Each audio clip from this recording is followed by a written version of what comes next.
আচ্ছা মাগো বলো দেখি রাত্রি কেন কালো, আর সূর্যি মামা কোথা থেকে পেল এত আলো?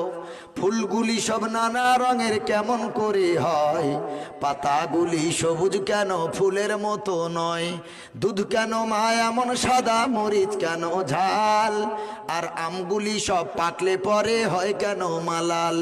চিনি এত মিষ্টি কেন, তেঁতুল এত টক, আর কালো এত কোকিল কেন, ফর্সা কেন বক? গাধার কেন সিংহ যায় না, ঘোড়ার কাঁধে ঝুল? গাধার কেন সিংহ যায় না, ঘোড়ার কাঁধে ঝুল? কলা গাছের হয় না তক্তা, তাই কি সৃষ্টি ভুল? মরবো জেনে কোকোনাস কেন তৈরি করে চুলা? মরবো জেনে কোকোনাস কেন তৈরি করে চুলা? আর গান গেয়ে সে আগুন ধরা এমন আত্মা ভোলা? কিউক পাখির নাই রে ডানা,